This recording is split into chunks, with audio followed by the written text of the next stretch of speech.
স্বাগত জানাচ্ছি বাংলা ভিশনের সাপ্তাহিক আয়োজন mega live talk show BSRM গণতন্ত্র এখনের ৬১২তম পর্বে।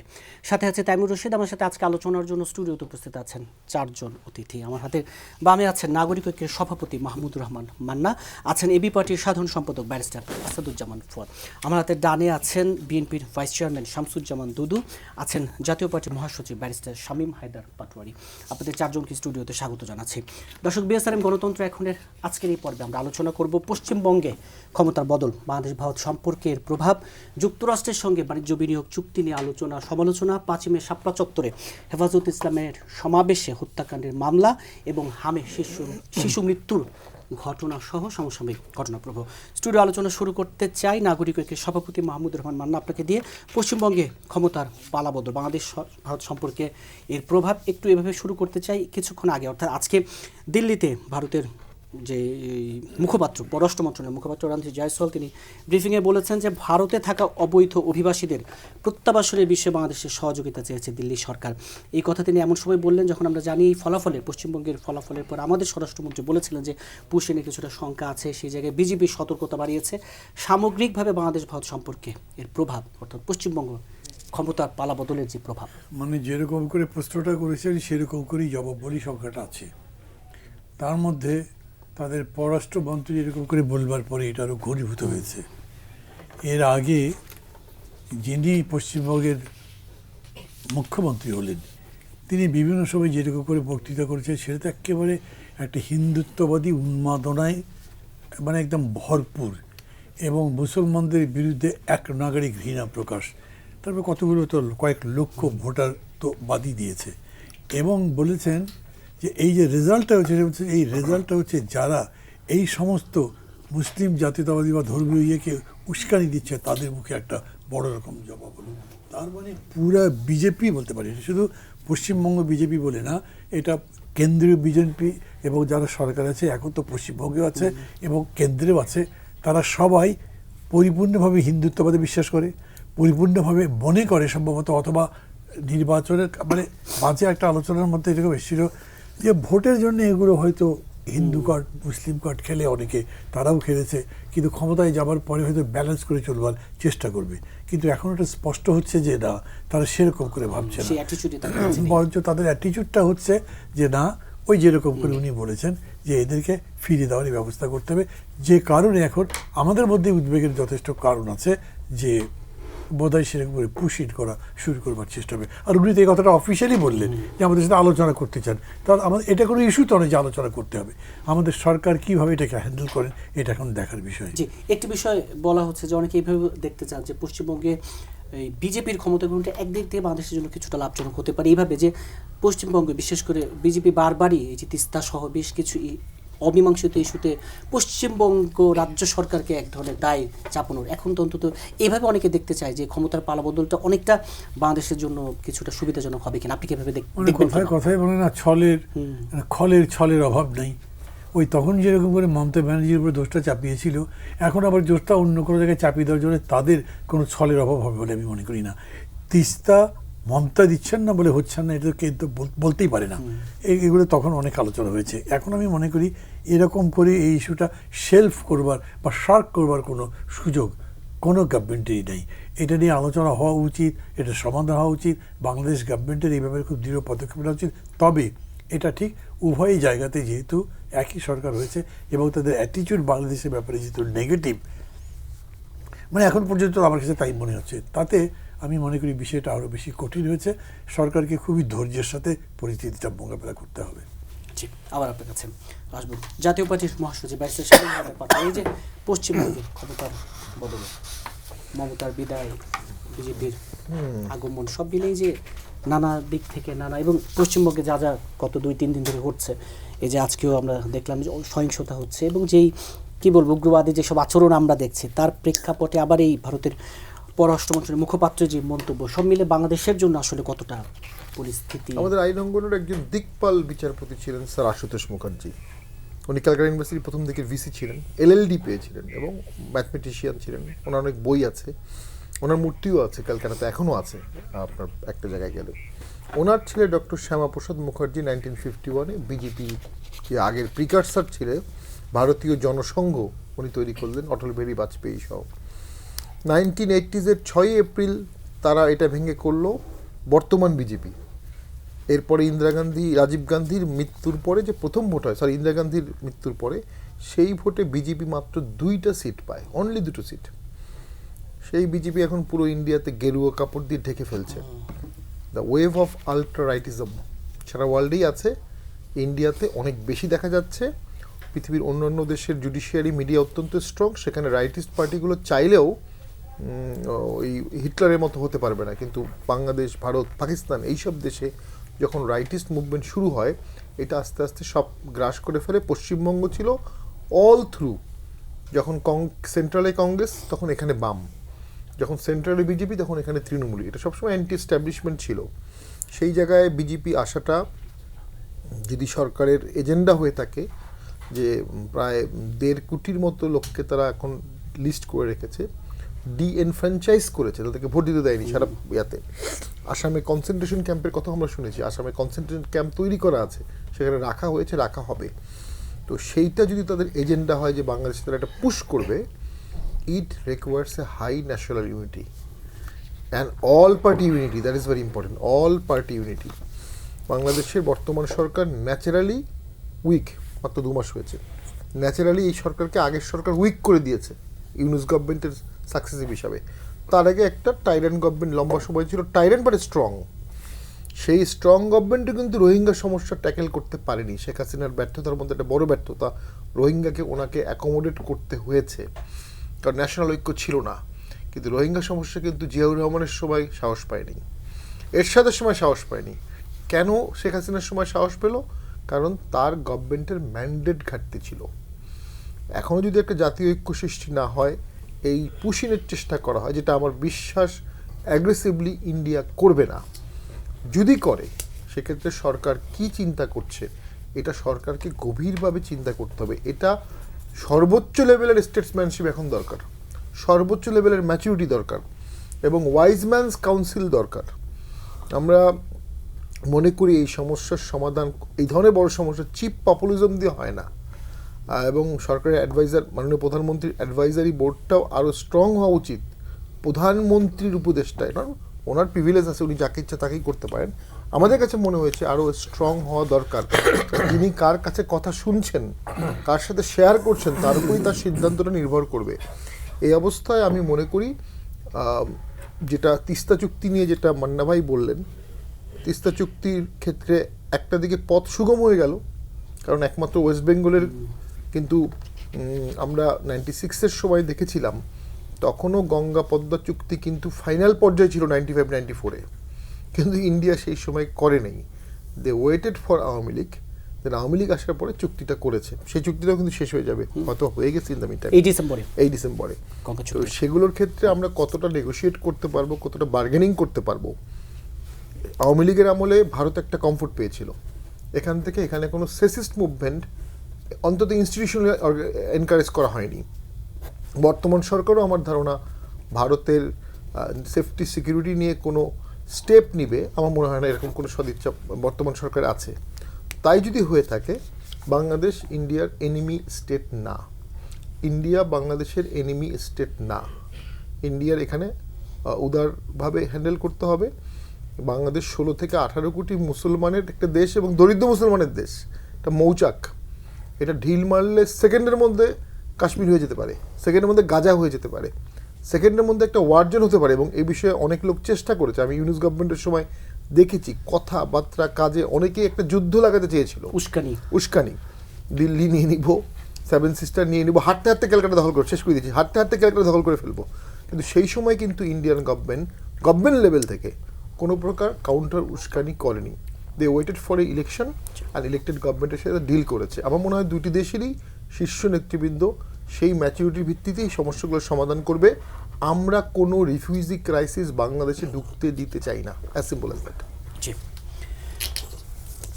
এবিপিটি সাধারণ সম্পাদক ব্যারিস্টার আসাদুজ্জামান ফুয়াদ, এই যে ভারত থেকে পুশিনের নতুন বাস্তবতা, যে পুশিনের সংখ্যা, এবং ব্যারিস্টার শামীম হায়দার পাটোয়ারি বলছিলেন, এই প্রশ্নটা আছে যে কতটা আসলে নেগোসিয়েশন বলি, কতটা বার্গেন এখনকার এই সরকার করতে পারবে, যেহেতু এই দীর্ঘ সময় ধরে শেখ হাসিনার সময় একটা দীর্ঘদিনের একেবারে ন্যায্যতাবিহীন একটা সম্পর্ক, তারপর 1.5 বছর সম্পর্ক এক জায়গায় একেবারে তলানিতে যাওয়া, সেই জায়গায় এই জায়গাটায় নেগোসিয়েশন এবং বার্গেনিংয়ের জায়গাটা?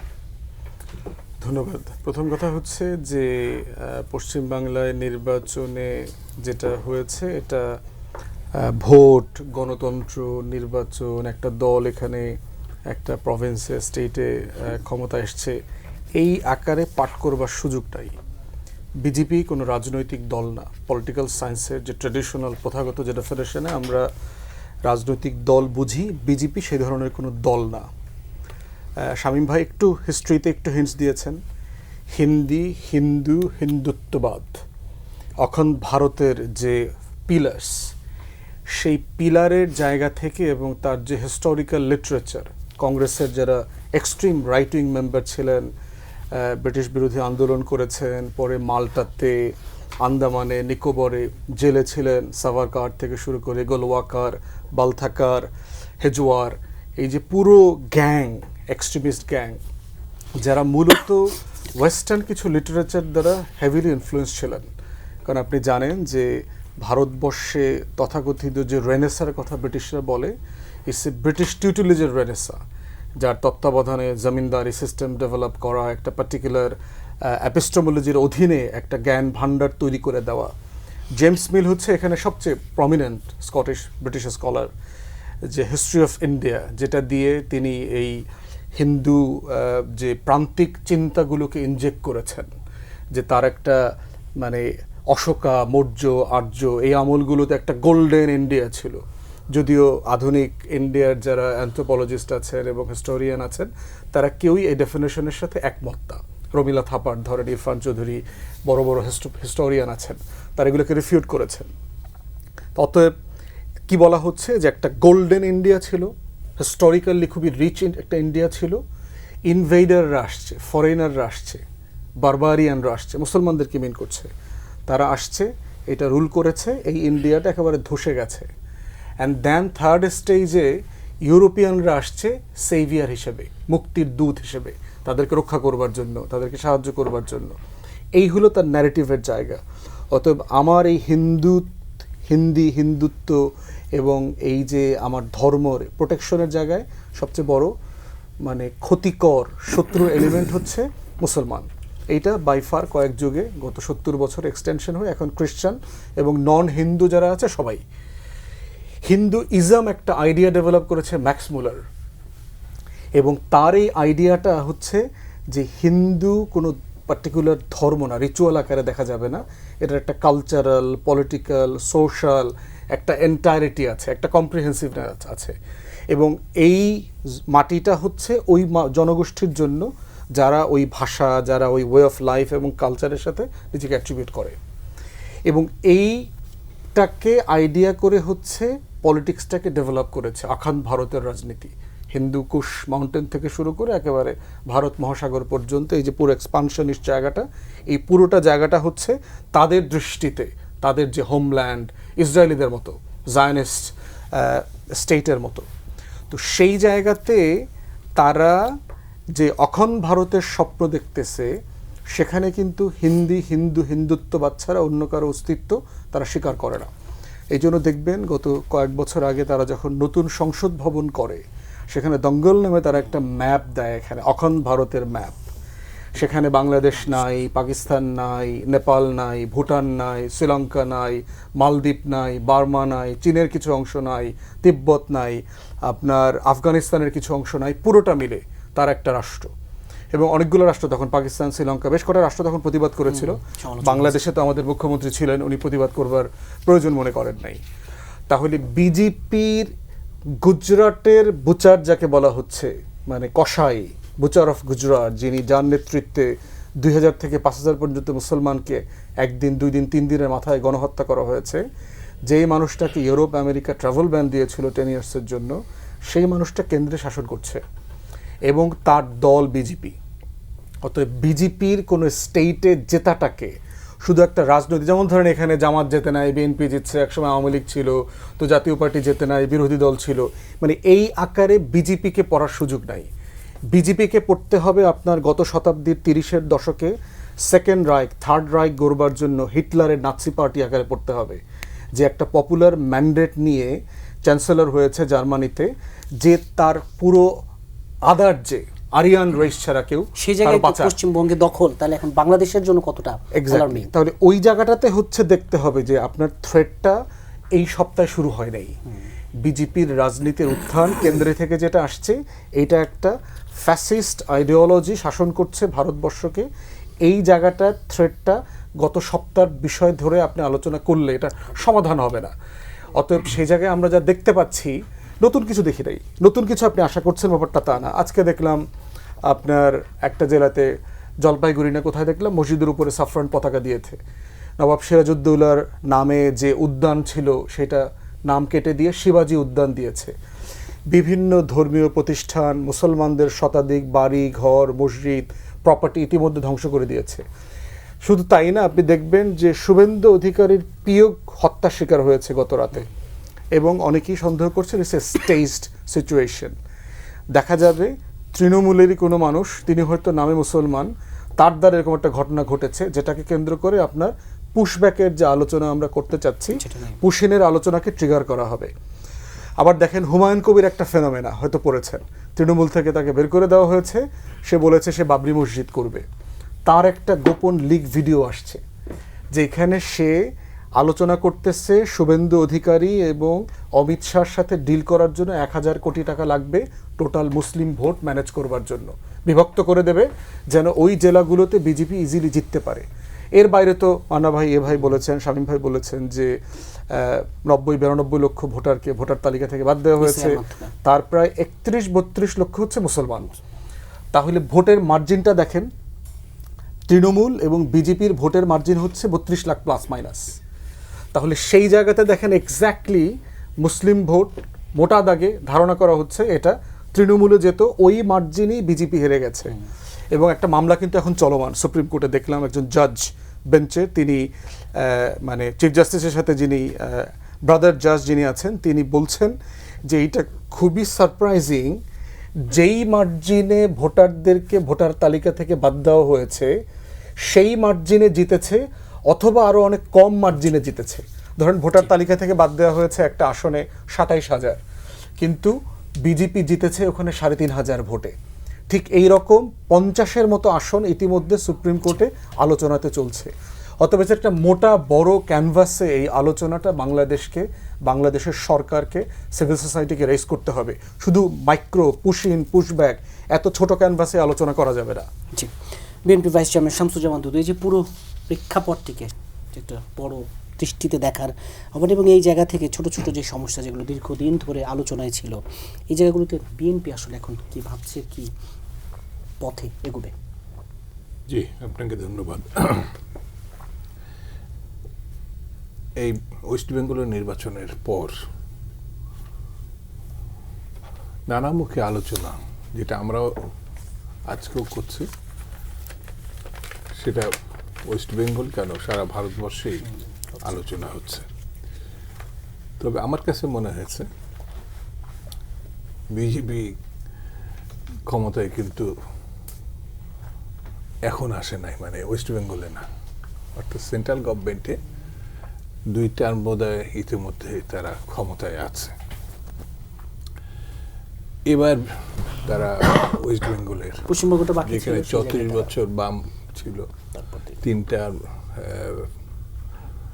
এই যে সরকার চলে গেল মমতা ব্যানার্জি, তৃণমূল, কিন্তু বাম এবং তৃণমূলের যে রাজনৈতিক সেই পোলারাইজেশনে না গিয়ে এটা 47-এর আগের ঘটনায় চলে গেছে।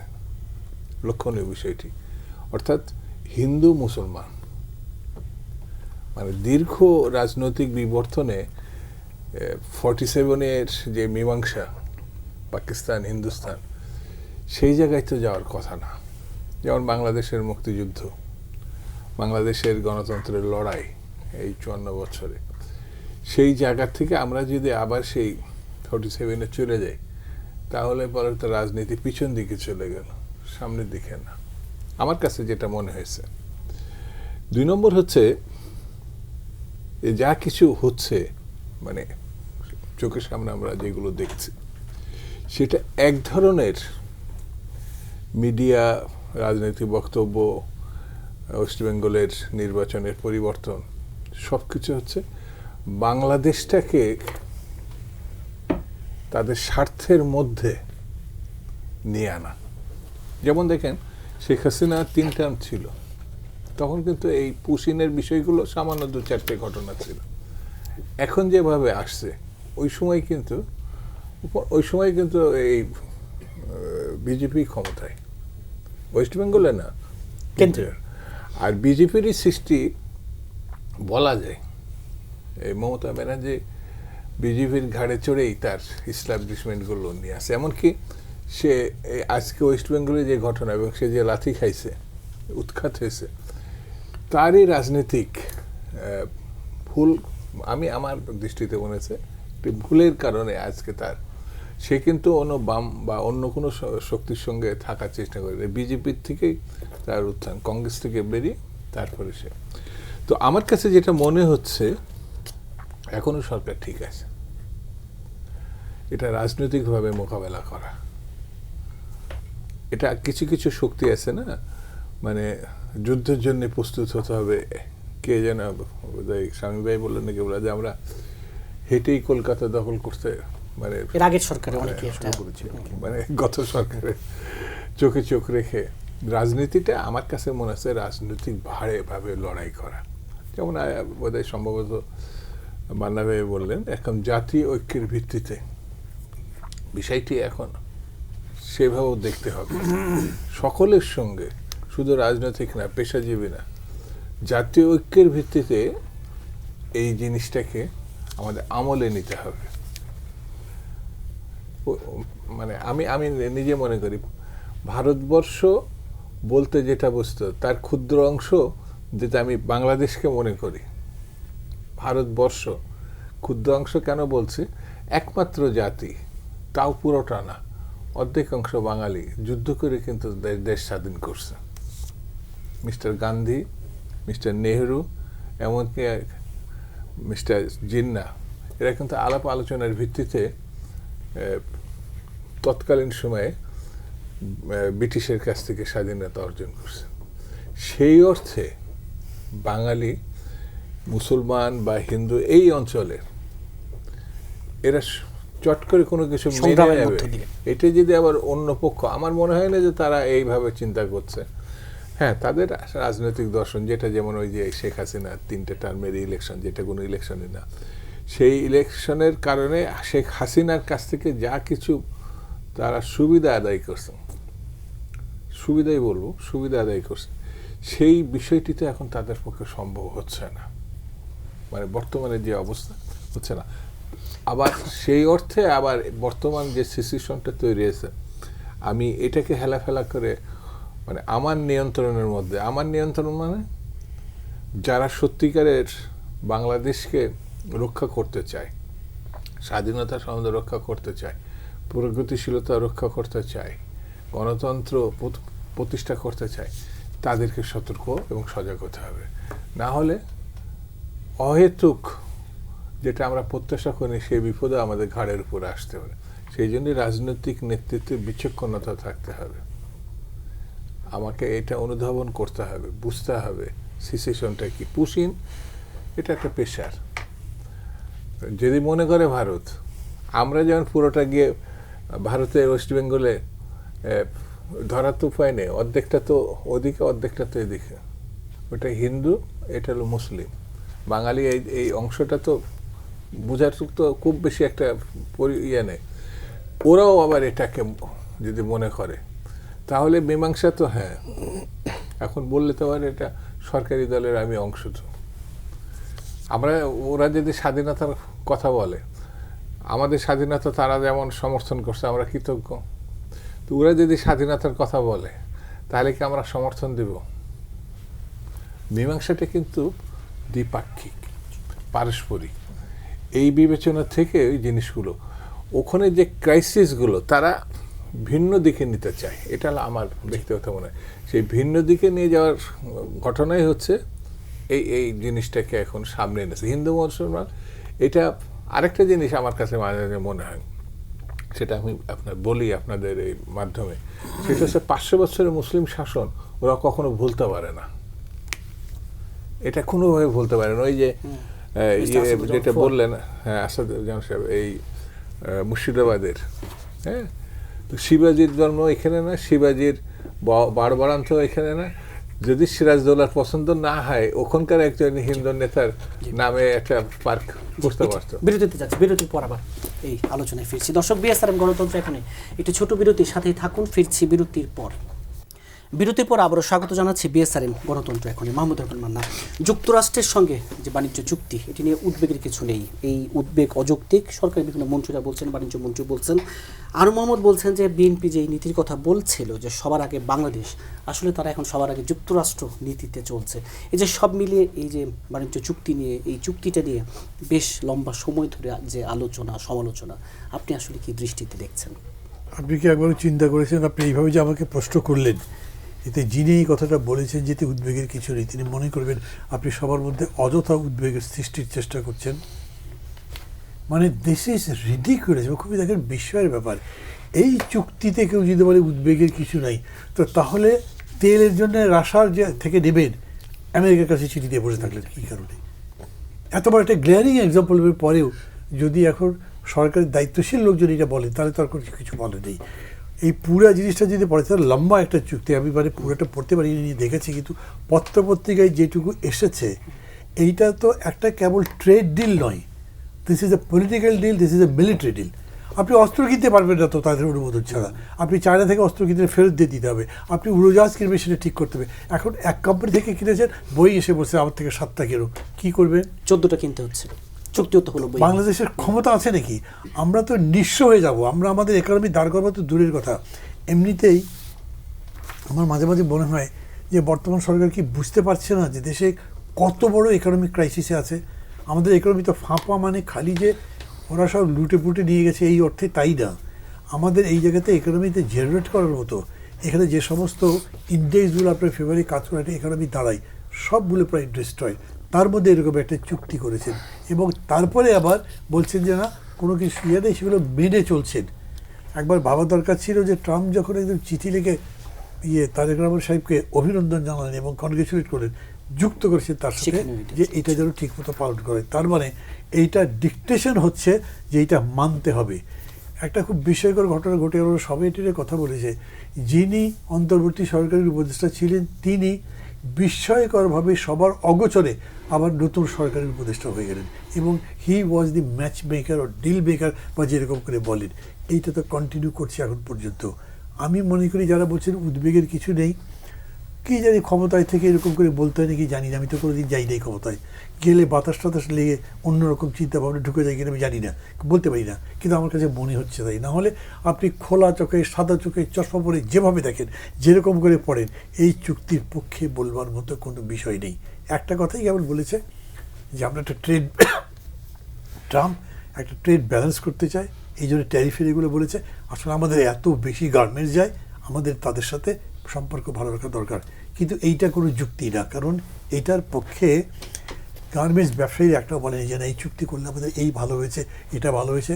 এই ট্রেডের ব্যাপারেও অনেক রকম কথাবার্তা বলার মতো আছে এই জায়গাতে, কিন্তু সামগ্রিকভাবে যে চুক্তিটা তারা করলো তার রেজাল্ট হচ্ছে এই যে এখন পর্যন্ত আপনি মানে এত বড় যে একটা জঘন্য কাণ্ড ঘটলো ইরানের উপরে হামলা, সেটি না কোনো কথা বলতে পারলেন না, গভর্নমেন্ট বলতে পারলো না।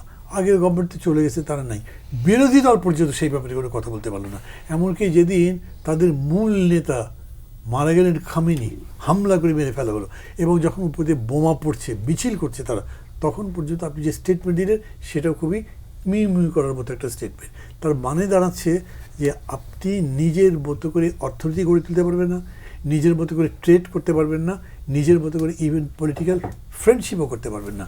যে রাষ্ট্রগুলোকে তারা ধরেন দিয়েছে, এম্বার্গো দিয়েছে, বা যাদের সাথে সম্পর্ক খারাপ, তাদের সাথে এই সম্পর্ক গড়ে তুলতে পারবেন না। তো এটার উদ্বেগের কিছু না থাকলে নাই, ঠিক আছে, তাকে তেল দিয়ে ঘুমান। জি, ব্যস্ত স্বামী হয়তো পাঠন, এই যে নাকে তেল দিয়ে ঘুমানোর আসলে সুযোগ আছে কিনা? এই দেশে কখনো রাজনীতিবিদরা নাকে তেল দিয়ে ঘুমাতে পারে না, সরকার তো প্রশ্নই আসে না। কেউ কেউ বলে না অল্প কয়েকদিন, একদিন ইম্পর্টেন্ট। ইউএস ট্রিটি যেটা হয়েছে, এটাতে ওই ইন্টারিম গভর্নমেন্ট তো এই ট্রিটি করার তার ট্রান্সপারেন্সি নাই, লেজিটিমেট রাইট নাই। যেটা নিয়ে তখন আমরা দীর্ঘ তারা আলোচনা আসছে করেছি। এখানে একটা ভোট করতে বা একটা ট্রানজিশনে আসছে, ট্রিটি লোন তাদের নেয়ার কথা না। এর ফলে বাংলাদেশের সোভারেন্টি কার্টেল হচ্ছে, কোনো সন্দেহ নাই। তো সেটা বর্তমান সরকার কিভাবে হ্যান্ডেল করবে এটা খুব ইয়েট টু সি। আর মজার ব্যাপার হচ্ছে জামাত ইসলাম এটা নিয়ে একটা কথা এখন পর্যন্ত বলেনি। সেই সময় করিডোর ইস্যু আসছিল তীব্রভাবে, সেটা আমরা না করেছিলাম। করিডোর ইস্যু নিয়েও জামাত কিন্তু কোনো কথা বলেনি। এবং সেনাপ্রধান এক পর্যায়ে গিয়ে আমরা জানতে পেরেছি যে সেনাবাহিনী থেকেও বলা হয়েছে করিডোর দেশের সার্বভৌমত্বের জন্য ক্ষতিকারক হতে পারে। করিডোর হয় নাই, ট্রিটিটা হয়ে গেছে অ্যাজ এ কনসোলেশন। নাও আমরা যে প্রবলেমটা এখন আছি, এটাকে স্যাফ্রোনাইজেশন অফ হিস্ট্রি একদম, অর হিস্টোরিক্যাল অ্যামনেশিয়া। ছত্রপতি শিবাজীর নাম যেহেতু দুদুভাই বললেন, তো ছত্রপতি শিবাজী অসম্ভব সাহসী ছিলেন। উনি আওরঙ্গজেবের বিরুদ্ধে বিশাল আর্মির বিরুদ্ধে যুদ্ধ করেছেন, এটা সত্য। কিন্তু উনি কখনো হিন্দুত্ব শব্দটাও উচ্চারণ করেনি, উচ্চারণ করেছিলেন স্বরাজ, যে আমার একটা স্বাধীন রাজ্য থাকবে। এবং ছোট করে করেছেন। আস্তে আস্তে উনি দক্ষিণ ভারতের একজন ডেকানের একজন বড় নেতা হয়ে যান। তার চিফ গোলন্দাজ ছিলেন মুসলমান। আফজাল খানের সাথে তার প্রথম যে দেখা হয়, সেখানে আফজাল খান তাকে টিপে পড়তে ধরে, তখন তার মুসলমান বন্ধু বলেছিল তুমি বাঘের নখ নিয়ে রাখো। ওই বাঘের নখ দিয়ে উনি আফজাল খানকে মেরে ফেলে, তাকে সেভ করে মুসলমানরা। এবং একবার সে সুরাট দখল করে, সুরাটে অনেক টাকা পয়সা ছিল। যাওয়ার পথে একটা গির্জা এবং একটা মসজিদ ছিল, সে বলেছিল কোন অবস্থাতেই গির্জা এবং মসজিদে কেউ টাচ করবে না। So he was A almost secular man. তো সেইটার কাহিনীটাকে এখন ছত্রপতি শিবাজী ভার্সেস আওরঙ্গজেবকে দেখা হচ্ছে হিন্দু ভার্সেস মুসলিম, যেটা রমিলা থাপাররাও না করেছে এবং রামপুরাজির মতো হিস্টোরিয়ানরা বলছে যে এটা কমপ্লিটলি রং পারসেপশন আসছে। কিন্তু এটার পরও আমি কিন্তু একটা বিষয় নিয়ে হোপফুল। হিন্দুইজমের মধ্যে, হিন্দু ধর্মের ভিতরেও কিন্তু ইনক্লুশন অনেক বেশি। হিন্দু ধর্ম কোনো একটা গড, একটা ধর্মগ্রন্থ বা একটা কিছুর উপর নির্ভরশীল না। অটল বিহারী বাজপেয়ী একটা সাক্ষাৎকারে বলছে যে ভারত সেকুলার থাকবে, এটা বিজেপি বা আরএসএস বা কংগ্রেসের কারণে না, এটা হিন্দু ধর্মের কারণেই থাকতেই হবে। কারণ এটা অটোমেটিক্যালি একটা সেকুলার এলিমেন্ট আছে, ইনক্লুসিভ। যে কোনো ঈশ্বরে বিশ্বাস করে না সেও হিন্দু হতে পারে, হিন্দু ধর্মের ইনক্লুশনটা আছে। তো সেখানে পলিটিক্যালি এখন একটা টেন্স সিচুয়েশন। প্রবলেম হলো বিজেপি ভারতে আয়রন হ্যান্ড দেখাতে পেরেছে, উন্নয়ন দেখাতে পেরেছে, জিডিপি দেখাতে পেরেছে, রাস্তা দেখাতে পেরেছে, বিশাল বিশাল রাস্তা। যে মন্দিরগুলো একসময় অন্ধকার ছিল, চারদিকে ময়লা ছিল, এগুলোকে 3D মন্দির করে ফেলেছে। মন্দিরের ভিতরে 3D ছবি, মানে যে কেউ গেলে বিজেপিকে ফিল করতে পারে বিভিন্ন জায়গায়। স্বাভাবিকভাবেই সেখানে মুসলমানরা আস্তে আস্তে বি ক্যাটাগরি হচ্ছে, আস্তে আস্তে আস্তে। এর মধ্যে মুসলমান ভোটগুলোও কিন্তু আবার বিজেপির বিরুদ্ধে যে বড় মোর্চা, সেখানে সবসময় যায় না, ওটাও ভাগ হয়ে যায়। তো এই জিনিসগুলো বিজেপি খুব সূক্ষ্মভাবে করতে পেরেছে। তবে এর মধ্যেও কিন্তু বিগত লাস্ট ভোটে কংগ্রেসের যে জোট, তারা কিন্তু অনেক আসন পেয়েছে এবং সেটা অনেকে ধারণা করছে সামনে আরও বাড়বে। সো যেহেতু ওখানে মিনিমাম ডেমোক্রেসি আছে, ইলেকশন কমিশন মিনিমাম সুষ্ঠু, খুব একদলীয় একটি চেতনা ওখানে চাপিয়ে দেওয়া যাবে এমনটা হবে না। আরেকটা শেষ করে দিচ্ছি, মার্কিন চুক্তি নিয়ে। জি, মার্কিন চুক্তি না, 71 সালে ভারত আমাদেরকে অসম্ভব সহযোগিতা করেছে। যে দেশ স্বাধীনতায় তারা হেল্প করেছে, সেই দেশকে তারা এনিমি স্টেট করতে পারে না। আমার কথার অর্থ হচ্ছে একান্ত বাধ্য না হলে ভারত কখনো বাংলাদেশ অ্যাটাক করবে না। So we have a big space for political solution. এটা পলিটিক্যাল সলিউশন করা সম্ভব। জি, মার্কিন চুক্তি নিয়ে। মার্কিন চুক্তি নিয়ে আমরা যেটা মনে করি, চুক্তিটা তো সংসদে আলোচনা হওয়া উচিত অবভিয়াসলি। দেন বর্তমান সংসদ যদি এটাকে ওন করতে পারে, তাদের সে অধিকার আছে, তারা ডিজাইন করতে পারে, মডিফাই করতে পারে। আমি যেটা ফিল করি, ইউরোপিয়ান ইউনিয়ন সহ অন্য অনেক দেশ তারাও এই চুক্তিটা নিয়ে কিছুটা ডিস্টার্ব, কারণ এই চুক্তির কারণে তাদের বিজনেস এফেক্ট হবে। সো সকলেই কিন্তু এটাকে মডিফাইয়ের জন্য একটা প্রেশার দিচ্ছে। সরকার এখন এটাকে মডিফাই করতে চায় কিনা, এটাও একটু স্টেটসম্যানশিপের দরকার। আপনি আমেরিকান গভর্নমেন্ট কি করে নাখোশ করবেন এর মাধ্যমে, সেই নাখোশ করার সাহস আপনার আছে কিনা, ঐক্যমত আছে কিনা। ওই জন্যই ঘুরে ফিরে কিন্তু ওই জাতীয় ঐক্যই চলে আসে। সব দলকে এক প্ল্যাটফর্মে নিয়ে এসে ফরেন পলিসি ঠিক করা, আমেরিকার সাথে কীভাবে ডিল করবো, ইন্ডিয়ার সাথে ডিল করবো। এক লাইনে শেষ করে দিচ্ছি, বাংলাদেশের কোনো দল এককভাবে ভারতকে হ্যান্ডেল করতে পারবে না যদি আপনি 4-5টা দল একসাথে বসে এটা ঠিক না করেন। জি, ব্যারিস্টার আসাদুজ্জামান ফদে, যে এইভাবে যদি বৃহত্তর অর্থে বলি যে বাইরে যে কোনো শক্তিকে মোকাবেলা করা একক দলের পক্ষে সম্ভব নয়, যে ঐক্যবদ্ধ থাকা এবং সেই জায়গায় মার্কিন চুক্তির প্রেক্ষাপটটা। প্রথম কথা হচ্ছে যে কনটেক্সটটা মাথায় রাখেন, ট্রাম্প ক্ষমতায় এসছে এবং সে কিন্তু আপনার WTOর আর্টিকেল 24 ইনভোক করছে। আর্টিকেল 24 মানে কি? আর্টিকেল 24 মানে হচ্ছে যে আপনার WTOর সিগনেচারি কান্ট্রিজ যারা আছেন তাদের একটা রেসিপ্রোকাল ট্যাক্সের মেকানিজম আছে, মোস্ট ফেভার্ড নেশন বলে MFN মেকানিজম আছে, এবং সেখানে আপনার variable goods and services wise একটা ভেরিয়েবল ট্যাক্স রেট আছে। ট্রাম্প এসে যেটা করলো, এই মোস্ট ফেভার্ড নেশন MFN এর ক্রাইটেরিয়ার উপরে WTOর আর্টিকেল 24 ক্লেম করে সে এক্সেপশনাল ট্যাক্স রেজিম চাপায়া দিল সারা দুনিয়ার উপরে রেসিপ্রোকাল ট্যারিফের নামে, যে একটা দেশ থেকে তার দেশে ঢুকতে যত শতাংশ যে গুডসে দিতে হয় আমিও ঠিক একই শতাংশ একই গুডসের উপরে দিয়ে দিব আর কি। এবং আপনার মনে থাকার কথা যে ইউরোপিয়ান ইউনিয়ন থেকে শুরু করে আমেরিকার ঐতিহাসিক মিত্র দেশগুলোকে সে কীভাবে বিব্রত করেছে অন্যায়ভাবে, এবং কানাডা দখল করে নিবে এরকম একটা সিচুয়েশন আর কি, আপনার গ্রিনল্যান্ড দখল করে নিবে, ডেনমার্ক, সুইডেন, এগুলো ছোটোখাটো দেশ, এগুলো থাকার কি দরকার, মানে একটা হুলস্থুল বাধায় দিয়েছে। সেই রকম একটা জায়গায় দেখতে হবে যে বাংলাদেশের মতো তৃতীয় বিশ্বের একটা গরিব দেশ, উন্নয়নশীল দেশ যেভাবে বলেন, তার এই সুপার পাওয়ারের সাথে নেগোশিয়েট করার ক্ষমতা কতটুকু আছে। আমি কিন্তু নেপালের সাথে আর্গুমেন্ট করতেছি না, আমি চুক্তিটা কিন্তু ভুটানের সাথে করছি না, আমি শ্রীলঙ্কার সাথে করছি না, পাকিস্তান ভারতের সাথে করছি না। ভারত ধরেন রিলেটিভলি তো অনেক দুর্বল একটা রাষ্ট্র, সেই রাষ্ট্রের সাথে গত 55 বছর আমরা যত চুক্তি করেছি, কোনো চুক্তি থেকে আমরা জিতেছি? সেটা পানি বলেন, 74-এর মৈত্রী চুক্তি বলেন, ট্রান্সশিপমেন্ট বলেন, সকল ট্রানজিট করিডোর, কোন জায়গাতে কোন চুক্তিতে আমরা অ্যাডভান্টেজেস পজিশনে ছিলাম না। তাহলে সেখানে আমেরিকার মতো একটা দেশ, এবং সেখানে এখন ক্ষমতায় কে বুঝতে হবে, আমেরিকার ইতিহাসে সবচেয়ে মানে পাগল লোকটা হইলো এখন হোয়াইট হাউসের দায়িত্বে, এবং সে দেখছেন না চায়নার উপরে সকালবেলা 100%, বিকালবেলা বলছে 500% হয়ে যাবে ট্যাক্স আর কি, মানে ঢুকতেই দিব না, এরকম একটা সিচুয়েশন। তো সেই রকম একটা রিয়েলিটিতে ইন্টারিম অ্যাডমিনিস্ট্রেশন যেই 39%-এর ইম্পোজ ট্যারিফটাকে নেগোশিয়েট করে আপনার 19%-এ নিয়ে আসছে, যেটা সাবকন্টিনেন্ট এবং আমাদের ইকুইভ্যালেন্ট কান্ট্রিগুলোর তুলনায় কোনো অংশে খারাপ না। আপনি যদি এগুলো সবগুলো ব্যাড আমাদের জন্য, সবগুলো ক্ষতিকর, কিন্তু এই সমস্ত ক্ষতির মধ্য থেকে সবচেয়ে রিলেটিভলি কম রিয়েলিস্টিকলি ক্ষতিকর অপশনটা তারা নেগোশিয়েট করতে পেরেছে। এখন প্রশ্ন হচ্ছে পত্রিকাগুলোতে যেভাবে মানে বলা হচ্ছে এইটা চাপায়া দেওয়া হয়েছে, ওইটা চাপায়া দেওয়া হয়েছে, ব্যাপারটা এরকম না, এটা হচ্ছে কাঠামোগত বিষয়।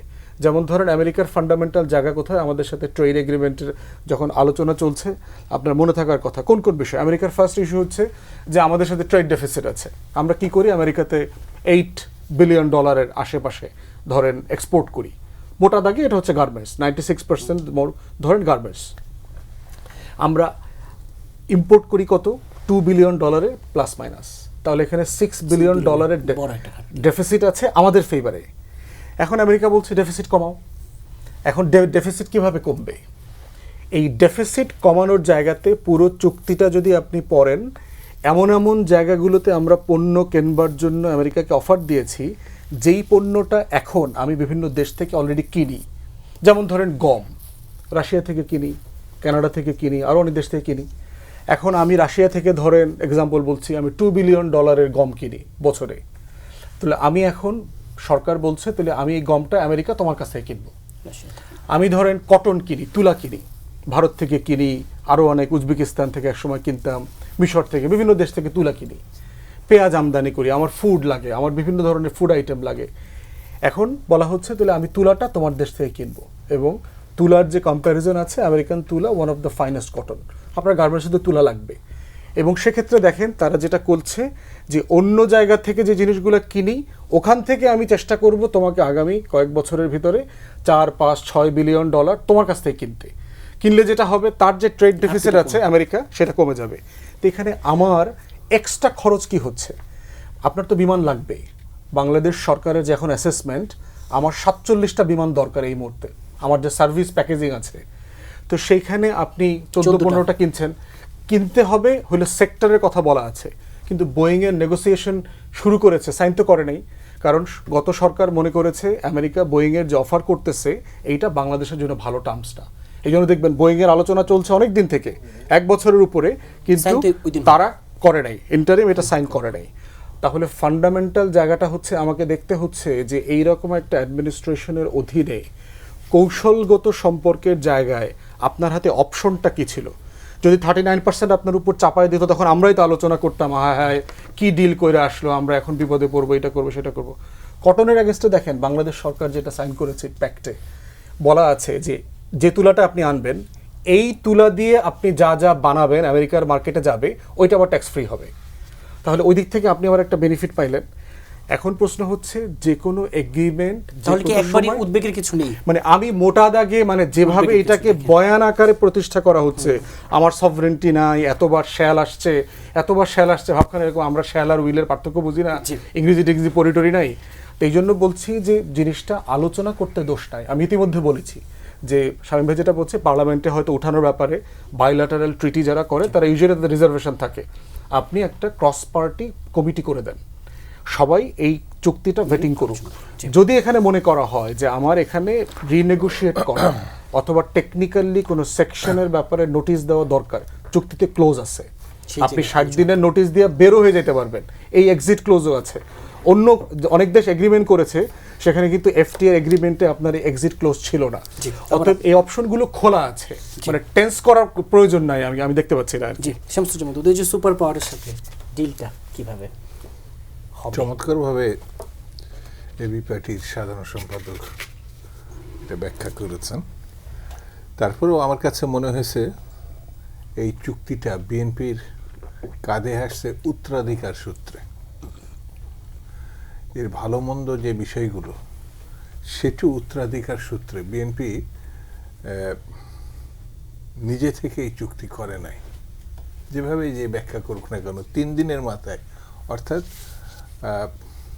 সরকার যাওয়ার যে চুক্তিটা হয়েছে, সেটা ওই সময় ওই পিরিয়ডটা যদি আমরা মাথায় নিয়ে আসি, তো হয়তোবা আমেরিকায় বিএনপিকে যে নির্বাচিত সরকার আসলে যে যুক্তিটা, সেটা মনে করেছে নির্বাচিত সরকারের আগে এটা তারা সম্পূর্ণ করা। তো এটা নিয়ে আমার কাছে আমেরিকার বাইরে থাকা আর আমেরিকার সঙ্গে একটি অবস্থানের নির্ধারণ করে চলা কোনটি জরুরি? ব্যাপক বিশ্লেষণে দেখা যাবে আমেরিকাকে আপনি বাদ দিয়ে যে এখন যে চলার কথাটা যারা যুক্তি দিচ্ছেন, আমার কাছে মনে হয়েছে এটা যথাযথ না। হ্যাঁ, প্রতিযোগিতামূলক বিষয় সারা বিশ্বে আছে, এটা থাকবে, কিন্তু একটি সরকার, এই যেমন আমাদের জাতীয় পার্টির সাধারণ সম্পাদক যেটা বললেন, এটা পার্লামেন্টে আলোচনা হতে পারে, এই দাবিটি আছে, এটা হতে পারে। এটা মানে চুক্তি হয়ে গেছে বলে আর কোনো আলোচনা করা যাবে না এমনও কোনো বিষয় না। ভালো মন্দটা নিয়ে যে কোনো মুহূর্তে আলোচনা হতে পারে। এবং এটি আবার আমি বাতিলের অতদূর যাচ্ছে না, এটা আর পূর্ণ মূল্যায়নের কোনো সুযোগ নেই। অর্থাৎ প্রকাশ্যে অনেক কথাই না থাকতে পারে, সুবিধা অসুবিধার বিষয়টি আসে না, যেটা এবি পার্টির সাধারণ সম্পাদক কিন্তু পরিষ্কার করেই বলেছে যে আমরা যেভাবে বলা আছে ততটুকু আমরা লস করছি কিনা। যদি আমরা লস না করে থাকি, যেমন ছোট্ট একটি বিষয়, আমার সেখানে আমার তুলা নিয়ে আনতে হবে, তুলাই যা উৎপাদন করব, সেই জিনিসটাই তো আবার আমেরিকায় ঢুকবে। আমেরিকায় ঢুকলে এই যে ও গভীরভাবে যে ব্যাখ্যাটা দিল, তো সেটির আবার যে ট্যাক্সটা আছে, ট্যাক্স ফ্রি, মানে মানে মানে বিস্তারিত আমার স্বার্থের পক্ষে, আমার স্বার্থের বিপক্ষে, এই বিষয়গুলো যখন আমি মাথার ভিতরে নিয়ে আলোচনা করব, তো আমার আমেরিকা কি পরিত্যাজ্য, আমার আর কোনোভাবে যাব না, সেটা রাজনৈতিক বিবেচনা অনেকে মনে করে। কিন্তু বর্তমান সরকার বা বিএনপি সরকার বা বর্তমান সিচুয়েশনে, আন্তর্জাতিক পরিস্থিতিতে, মানে আমেরিকাকে বাইপাস করে আমাদের আপাতত কিছু করার আছে কিনা সেটাও ভেবে দেখতে হবে। না হলে পরে আমার কাছে মনে হয়েছে আবেগ দিয়ে তো আমরা অনেক কিছু ব্যাখ্যা করি, রাজনৈতিক স্ট্যান্ড দিয়ে অনেক কিছু মীমাংসার চেষ্টা করি, কিছু কিছু আছে বাস্তবতার ভিত্তিতে আমাদের সিদ্ধান্ত নেওয়া উচিত। মাহমুদুর রহমান মান্না, শাপলা চত্বরের ঘটনায় তথ্য লুকানোর অভিযোগে দীপুমণি, সাংবাদিক মোজাম্মেল বাবু এবং ফারজানা রূপাকে 14 মে ট্রাইব্যুনালে হাজিরের নির্দেশ। প্রশ্নটা এভাবে রাখতে চাই যে 2013-5 মে শাপলা চত্বরে আসলে কত মানুষের কত মানুষের মৃত্যু হয়েছে, এই প্রাণহানির সংখ্যাটি নিয়ে এখনও যখন বিতর্ক এবং নানা এ নিয়ে তো গত 2-3 দিন ধরে নানা আলোচনা চলছে, এই জায়গাটিতে আসলে পরিষ্কার হওয়া দরকার কিনা এবং যে বিচার প্রক্রিয়া শুরু হলো? পরিষ্কার তো হওয়া নিশ্চয়ই দরকার। মানে তখন পক্ষে বিপক্ষে অনেকভাবে কথা শোনা গেছে, তো মানে কদ্দূর সম্ভব হয়েছে কদ্দূর অসম্ভব, যারা যারা ওখানে ছিল তারা কি দেখেছে, পরদিন সকালে যারা গেছে তারা গিয়ে কী দৃশ্য দেখেছে, রাত্রেবেলা যারা যারা পালিয়ে গেছে, আশেপাশে তো লোকজন ছিল, ওখান থেকে বেরিয়ে যদি গিয়ে থাকে তাহলে টিকাটুলি দিয়ে বেরিয়ে গেছে, অবৈধ আসলাম দিয়ে বেরিয়ে গেছে, অথবা মনে করেন হাটখোলা দিয়ে বেরিয়ে গেছে, কীরকম করে গেছে ওই আলোচনা। ওই ঘটনার পরে দুটো টিভি চ্যানেলকে কেন বন্ধ করতে হলো? তো ওই বিষয়গুলোতে আমি যাব পরে। কিন্তু তার আগে আমি একটা কথা বলি, যে একটা প্রশ্ন যেটা বললেন, আমাদের দেশের এই যে ধরেন এত বড় বড় ঘটনা, মাত্র তো সংসদটা বসলো, একটা মাত্র সেশন গেল, যদিও এই সেশনের মধ্যে আমি মনে করি যে এই মার্কিনদের সাথে আমার চুক্তি যেটা, এটা আসা দরকার ছিল, তাহলে না অনেকগুলো বিষয় আমরা আলোচনা করে শেষ করতে পারতাম। নিশ্চিতভাবেই আমেরিকা এখন পর্যন্ত বিশ্বের সবচেয়ে শক্তিধর দেশ, সবচেয়ে বেশি প্রভাবশালী দেশ, এবং একই সঙ্গে এটাই সত্য আস্তে আস্তে তার শক্তি কমছে, তার প্রভাব কমছে। মধ্যপ্রাচ্যে বিশেষ করে ইরানের সাথে যে বাড়াবাড়িটা করতে গেছে সে, তার কারণে সে ভালো একটা লেসন পেয়েছে। এখন আমরা ছোট দেশ, আমরা তো ইরানের মতো হতে পারবো কি? ইরান যেরকম মানে মরে যাবো কিন্তু মানবো না। আমাদের এখানে শেখ মুজিব মারা গেছেন, জিয়া রহমান মারা গেছেন, বড় বড় কত নেতা মারা গেছেন, তার মৃত্যুর পরে একদিন একটা মিছিলে বেরোয়নি, একটা কোনো প্রচারে বেরোয়নি, কিন্তু আপনার খামিনি মারা যাবার পরে এখানে মানুষ ড্রোন হামলা আর মিসাইলের ভয়ের পরেও যে মিছিল করেছে, ওই জায়গাতে আমরা নাই। ফলে আমরা একটু চট করেই ভাবি যে আমরা কি পারবো, আমরা বরঞ্চ আপোষ টাপোষ করে চলাই ভালো। রিয়েলিটি কি ধরেন, আমি ঠিক এটা জানি না যে বাংলাদেশ বিমান এরকম কি মানে তাদের নেসেসিটির কথা বলেছে যে আমাদের এতগুলো বিমান লাগবে। বরঞ্চ আমি দেখেছি বিগত সময় যখন বোয়িং কিনবার কথা উঠছে, তখন বলেছে বাংলাদেশ লং হল চালাতে পারে নাকি, কতদূর পর্যন্ত নিতে পারবে, তাদের ক্যাপাসিটি কী আছে, তাদের ইন্টারনাল সার্ভিসের অবস্থা কী আছে, এই মিলে বরঞ্চ তখন বোয়িং কেনবার ব্যাপারে 737, 707 যখন কিনবার কথা হচ্ছে, অনেক আপত্তির কথা আমি দেখেছি। এখনকার বিষয় হচ্ছে যে এইগুলো যে কিনতে হবে, 14টা বিমান কেনা এখন কি দরকার ছিল? বিএনপি বা সরকারি যারা আছে তাদের বলবার কথা যে তারা কি এখন এই ডিলটা করতেন, or it is imposed on them. বিষয়টা এখান থেকে ধরে করা হচ্ছে। ঠিক একইভাবে আমি বলি, ধরেন যে তুলা, কোনো সন্দেহ তো নেই American cotton is the best, কিন্তু আমি যখন বিভিন্ন জায়গা থেকে অর্ডার পাচ্ছি, সেই অর্ডার তো আমাকে আবার কস্ট বেনিফিটটা দেখতে হবে। সেই কস্ট বেনিফিট আমি কি আমেরিকা থেকে তুলে কিনে তারপরে সেটা দিয়ে কাপড় বানিয়ে সেই কাপড় রপ্তানি করে আমি ইয়ে করতে পারবো, নাকি আমি পাকিস্তান থেকে বা চায়না থেকে তুলে গেলে সুবিধা? আমার কি সেই সুবিধা আছে? আমি যদি আমেরিকাতে কোনো জিনিস এক্সপোর্ট করতে চাই, তাহলে আমি এই তুলা কি অন্য জায়গা থেকে কিনতে পারবো? আমি আগে তো কিনতে পারতাম। আমি আগে চাইনিজ কটন দিয়ে, চাইনিজ ফেব্রিক্স দিয়ে আমি সব মাল রপ্তানি করতে পারতাম, সেটা এখন কি করতে পারবো? আমি তো সেরকম দেখছি না। ওই জায়গাতে আমি মনে করি যে ডেফিনেটলি সংসদে আসা উচিত, পুরো বিষয়টাই এটার উপরে আলোচনা উচিত। লাইকওয়াইজ আমি বলতে পারি, এই যে আর্মস কিনবার কথাবার্তা বলা হয়েছে, চাইনিজ অস্ত্র টস্ত্র, আমেরিকান অস্ত্র কিনতে হবে 3-4 গুণ বেশি দাম একটা, তো ওইটাকে ওইখান থেকে কিনতে পারবে।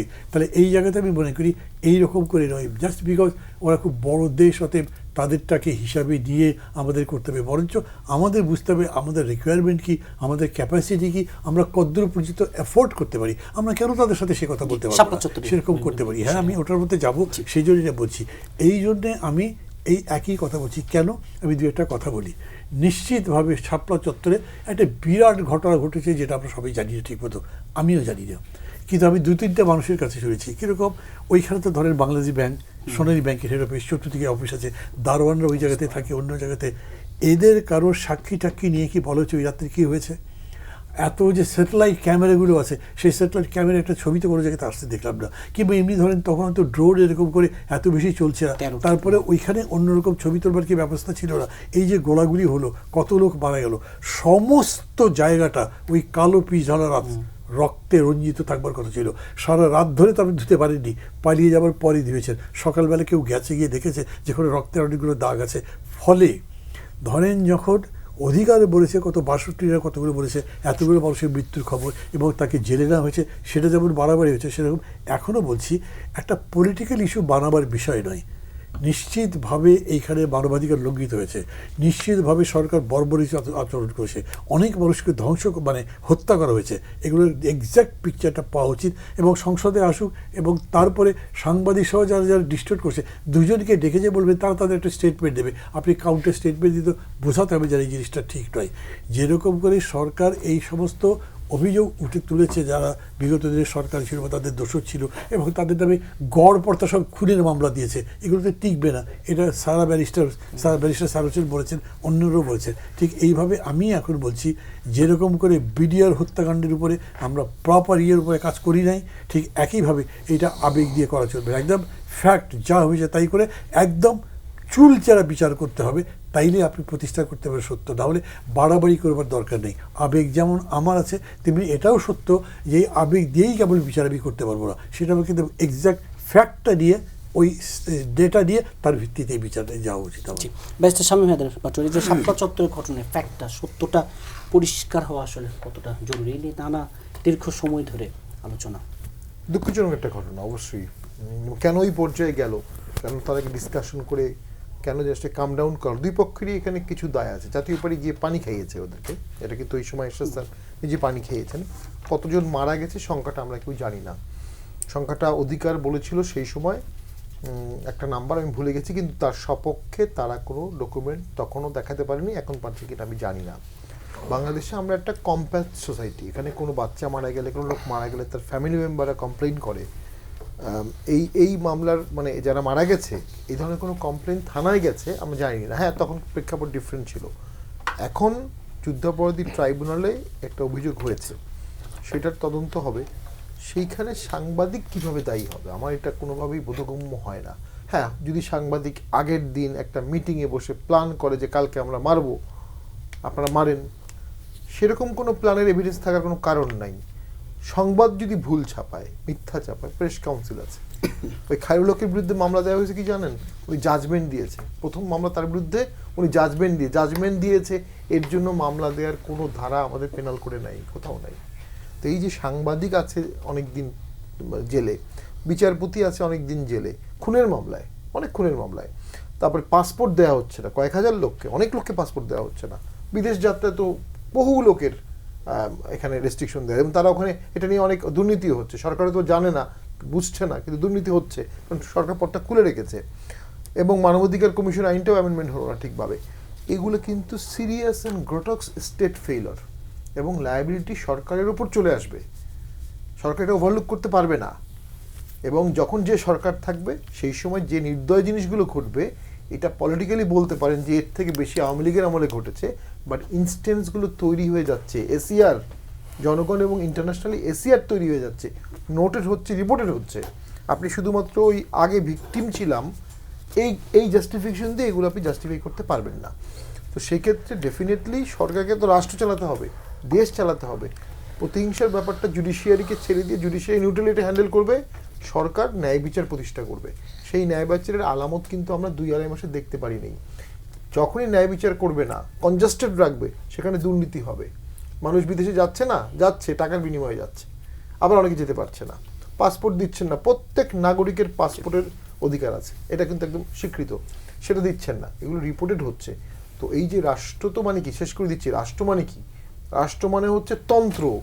কি তন্ত্র? সীমাবদ্ধ তন্ত্র, যে আমি নাগরিককে হ্যাম্পার করব না। একটা রাষ্ট্র ছেলে তো নাগরিককে মেরে ফেলতে পারে, বংশ পরম্পরায় মেরে ফেলতে পারে, সেই ক্ষমতা রাষ্ট্রের আছে। রাষ্ট্র তো লেভিয়াতান, এই লেভিয়াতানটাকে সীমাবদ্ধ করাই তো হলো মিনিমাম ডেমোক্রেসি। তো সেটা ইউনুস গভর্নমেন্ট করতে পারেনি, তারা একটা পোস্ট রেভলিউশন গভর্নমেন্ট ছিল, তাদেরকে অনেক মব অ্যাডজাস্ট করতে হয়েছে। বর্তমান সরকারকে মব অ্যাডজাস্ট করার কোনো দরকার নেই। মাননীয় আইনমন্ত্রী যে বক্তব্য দিয়েছেন মবটাকে নিয়ে, ওই সময়ের মবটাকে উনি এখন এই সময় টেনে আনতে চাচ্ছেন। মব ইজ এ রিয়াকশন, ঠিক আছে, তাহলে এখন আপনি যাচ্ছেন সেই রিয়াকশন হবেন। আমি একটু ভয় পাচ্ছি সরকার অসংখ্য জায়গায় পলিটিক্যাল ইস্যুতে পুনরায় মব ব্যবহার করতে পারে বা মব ব্যবহৃত হতে পারে, সেরকম আলামত দেখছি। ব্যারিস্টার আসাদুজ্জামান ফুয়াদ, এই যে শাপলা চত্বরের নির্দয় ঘটনায় আসলে আমি বরাবরই বলেছি আর কি যে, এবং প্রফেসর ইউনুস সাহেবের সাথেও যখন আমাদের মিটিং হয়েছে, বাংলাদেশে আওয়ামী আমলে মোটা দাগে 4টা গণহত্যা হয়েছে আর কি। আপনার প্রথমটা হচ্ছে পিলখানা গণহত্যা, এরপরে হচ্ছে রাজনৈতিক দলের উপরে যে গুম খুন এই যে বিরোধী দলের রাজনীতিবিদদের উপরে যেটা হয়েছে। তৃতীয়ত হচ্ছে যে আপনার এই হেফাজতের উপর একটা বড় গণহত্যা আর কি। এবং আমরা বলেছিলাম যে প্রত্যেকটা গণহত্যা, মানবতা বিরোধী অপরাধ যেগুলো হয়েছে এগুলো সিরিয়াসলি ইনভেস্টিগেট করা দরকার এবং আপনি কমিশন করে দেন। এবং আমাদের অনুরোধে উনি দেখলাম 2-3টা কমিশন কিন্তু করেছেন। ধরেন পিলখানা বিডিআর ইস্যু ইনভেস্টিগেট করবার জন্য একটা কমিশন করেছেন, গুমের জন্য আলাদা, গুম খুনের জন্য আলাদা কমিশন করেছেন। তো হেফাজতের ব্যাপারে আমরা আশা করেছিলাম যিনি একটা কমিশন করবেন, এবং আমি বরাবরই প্রত্যেকটা কমিশনের মডেলের কথা বলেছিলাম যেটা আমেরিকান কংগ্রেশনাল সিনেট হিয়ারিং মডেলে করেন, পাবলিক করে দেন, মানুষ জানুক যে আসলে কি হচ্ছে এবং অভিযোগগুলো কি কি, মানে আমরা সবাই দেখতে চাই। এটা বিটিভিতে লাইভ সম্প্রচার করেন, অনলাইনে অফলাইনে সবাই দেখুক, ঐকমত্য কমিশনের মতো মানুষ যেন দেখতে পারে। এবং এইটা এমন একটা জনগোষ্ঠীর উপরে হয়েছে যেই জনগোষ্ঠীটা বাংলাদেশের সমাজ কাঠামোতে সবচেয়ে সম্মানিত এবং সবচেয়ে জীবন ঘনিষ্ঠ মানুষ, মানে একদম জন্ম থেকে মৃত্যু পর্যন্ত যে মানুষগুলোকে আমাকে আপনাকে তার কাছে যেতে হয়, তার সেবা আমাদেরকে নিতে হয়, এবং তারা খুবই অতি দরিদ্র এবং প্রান্তিক। এতিমখানা থেকে মসজিদ, মাদ্রাসার ইমাম, শিক্ষক, লক্ষ লক্ষ মানুষ আসছে। এবং আপনারা দেখেছেন যে রাস্তাঘাট বন্ধ করে দিয়েছে, বাস বন্ধ করে দিয়েছে, মানে মাইলের পর মাইল তারা হেঁটে ঢাকাতে এসছে। এবং আসছে কি একটা সিম্পল জিনিস, যে নারী নীতিমালা যেটা করেছে 2011-তে সরকার, এর সাথে একমত না বলতেই পারে। আবার তাদের যে 13 দফা আছে এটার সাথে আবার নারীবাদীরা, মহিলা পরিষদ একমত না, দুইটাই ফাইন। একটা গণতান্ত্রিক সমাজে যে সাংবাদিকদের যেই আওতানা, মানে এটা হলো একটা মাইক্রো জায়গা আর কি। আমি বলছি যে আপনি এটাকে একটা মোটা দাগে ডিল করেন, তখন যেটা হবে যে আপনি উইটনেস পাবেন, সবাই তার গল্পটা বলতে পারবে যে আমি আমার ছেলেকে হারাইছি। মাদ্রাসার টিচার এসে বলতে পারবে যে আমার 10 জন ছাত্র আসছিল, 3 জনকে ফেরত পাই নাই। আমার মনে আছে আল জাজিরা তার পরের দিন জুরাইন কবরস্থানে গিয়ে গণকবরের উপর একটা রিপোর্ট করেছে। যারা ওখানে কবর দিয়েছে তারা বলেছে রাতের বেলা অনেক ভোরে এসে এরকম পুলিশের কাপড় চোপড় পরা লোকজন এসে আমাদেরকে এরকম এতগুলো কবর খুঁড়তে বলছে, আমরা অনেকগুলো লাশ এখানে দাফন করেছি। তাহলে রায়ের বাজারে, জুরাইনে এরকম অনেক লাশ দাফন হয়েছে। এবং এইটাকে ওপেন আপ করা, মানে এই যে ভয়, আপনি দেখবেন যে হেফাজতের আলেমরা এখনও এই বিষয়টা নিয়ে মন খুলে কথা বলে না। এইটার সাথে আবার যেটা যোগ হয়েছিল সেটা হচ্ছে পলিটিক্যাল এলিমেন্ট যোগ হয়েছিল, যে হেফাজতের এই ক্রাউডটাকে কাজে লাগায়ে কোনোভাবে একটা সরকার ফেলে দেওয়া যায় কিনা। আওয়ামী লীগের মধ্যে কিন্তু এই ভয়টা চলে আসছিল। এবং যেহেতু বেগম জিয়া এটার সাথে একাত্মতা প্রকাশ করেছেন এবং ওনার কথা ছিল যে বিএনপি এটার সাথে একাত্মতা প্রকাশ করবেন, ওখানে থাকবেন, বেগম জিয়া কিন্তু থাকতে চেয়েছিলেন যে দাবি আদায় না হওয়া পর্যন্ত থাকবো এখানে। তো এখন প্রশ্ন হচ্ছে সেই উপাদানটা এখানে যোগ করাটা ন্যায্য হয়েছে কিনা। এগুলোর প্রত্যেকটা আলোচনা, ক্রিটিক্যাল জায়গায় আলোচনা হওয়া দরকার, হেফাজতের নেতৃবৃন্দকে রিভিউ করা দরকার। এবং একটা মানে গুরুত্বপূর্ণ যেটা বিষয় দেখতে পাচ্ছি যে হেফাজত এই ঘটনাগুলো নিয়ে সিরিয়াসলি বিচার চাওয়া, দাবি দেওয়া করা, আভ্যন্তরীণভাবে মসজিদ মাদ্রাসার যে তাদের যে নেটওয়ার্ক আছে এই নেটওয়ার্ক থেকে তথ্য বের করে নিয়ে আসা। একটা মামলা শামীম ভাই কারেক্টলি বলেছেন তারা করেছে ওখানে গিয়ে, এই জিনিসটা যথেষ্ট ঘাটতি দেখতে পাচ্ছি। আবার রাষ্ট্রের পক্ষ থেকে যে ভয়টা দূর করা, যে এটা করলে আপনার মসজিদ, মাদ্রাসা, শিক্ষকতা, চাকরি এগুলো এফেক্টেড হবে না, আপনি নির্ভয়ে কথা বলেন, সেই ভয়টাকে দূর করবার জন্য রাষ্ট্রের পক্ষ থেকে কথা বলতে হবে। কারণ এইটা আমাদের স্বাধীন বাংলার ইতিহাসের অন্যতম মানে ভয়ঙ্কর গণহত্যার ঘটনা ঘটেছে। এখানে লাইট বন্ধ করে, আপনার টেলিভিশন বন্ধ করে, ইন্টারনেট শাটডাউন করে দিয়ে 2-2.5 লক্ষ রাউন্ড বুলেট ছোড়া হয়েছে।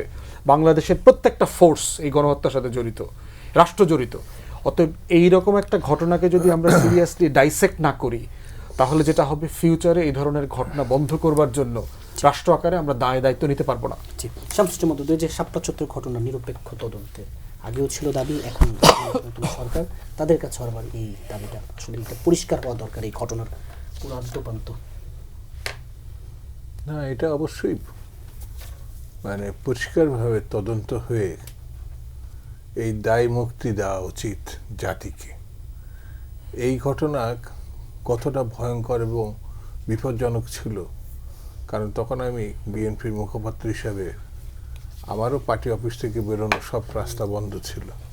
সেই রাত্রি সারা রাত জেগে ভোর পর্যন্ত আমার মানে ওই রাস্তাটা, পল্টনের ওই রাস্তাটা, হ্যাঁ, ছোট ছোট ছেলেদের যে আকুতি, ভীতিজনক পরিস্থিতি, যারা মানে এটা ক্রমান্বয়ে যত গভীর হয়েছে রাত, এটা পরিবর্তিত হয়েছে। এখানে কোন জায়গায় যেন একজন পত্রিকায় দেখলাম যে এখানে কোনো মানুষই মারা যায় নাই, এমন একটা কথা বলার চেষ্টা হয়েছে। সেই কারণেও বিশেষ করে মানে এটা ইতিহাসের অংশ হিসাবে এবং এটি তদন্ত সাপেক্ষে এটা বিচার হওয়া উচিত। সেদিন যে জায়গায় সেই ঘটনাটা ছিল, ওখানে জাতীয় ক্ষেত্রে এমন কোনো নেতা ছিল না সেখানে যায় নাই, মানে হাসিনার বাদে, সরকার বাদে। তো সেই কারণে আমার কাছে মনে হয়েছে এটা আমাদের জন্য একটি কলঙ্কজনক ঘটনা এই হেফাজতে। ওই যে যেটা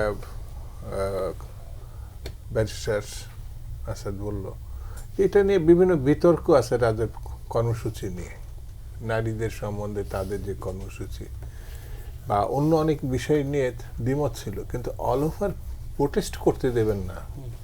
মানে এই রাতের অন্ধকারে আসলে কি হলো, রাতে সত্যি অন্ধকারে ঘটনাটা একটা আসলে একটা কি? অবস্থান ধর্মাট রাতের অন্ধকারে, সেখানে পুলিশ এমন কোনো বাহিনী নাই সেদিন ঝাঁপিয়ে পড়ে না। এই নিজের নৃশংসতা, আমরা শুধু হাসিনার ইয়েটা বলছি, এই যে গণহত্যা মানে 24 জুলাইয়ের গণঅভ্যুত্থান, কিন্তু এই 16 বছর 17 বছর ধরে যে ঘটনা আছে, সেই ঘটনা আমরা অধিকার যে যারা তদন্ত করে বলেছিল, আমার এখনো মনে আছে যে কারণে অধিকারের বোধহয় প্রধান বা সেক্রেটারিকে জেলে যেতে। জেলে নেওয়া হয়েছিল। আদিলুর রহমান প্রায় 40-এর অধিক হিসাবে তারা ব্যাখ্যা করেছিল তাদের ইয়েতে। তো এর থেকে বেশি হতে পারে, কম হতে পারে, সেটা পূর্ণ তদন্ত হতে পারে।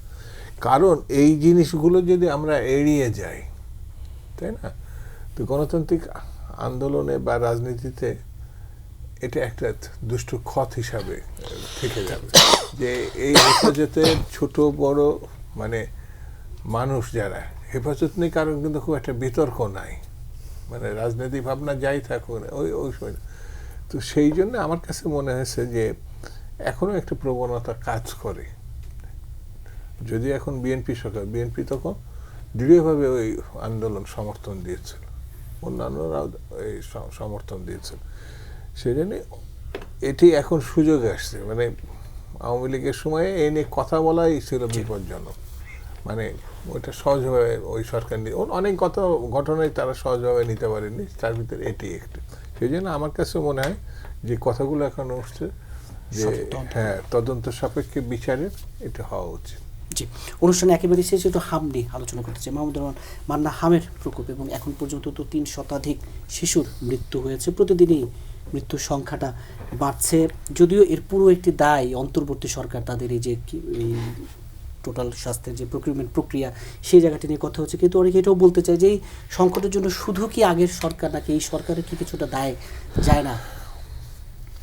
মানে আমার অভিজ্ঞতায় আমি দেখেছি যে আমাদের দেশে যে ব্লেম গেম হয়, এগুলো কিছু কিছু ঘটনা। আমি বলছি না যে বিগত সরকারের কোনো দায়িত্ব ছিল না বা দায়ী ছিল না, কিন্তু আসলে হামটা কেন হলো, কোন কারণে এখনকার এই যে বিস্তার বা সংক্রমিত হয়ে গেল, এটা গত বছর হতে পারতো। কারণ যদি বিগত সরকার বলতে পারে, অন্তর্বর্তী সরকার বলতো, তাদের সময় যদি হামটা দেখা যেত যে আগের সরকার করেছে, তাহলে আপনি আগের সরকার এরকম ধারাবাহিকভাবে দেখেন যে হামের বিরুদ্ধে আমাদের প্রোগ্রামটা কী ছিল।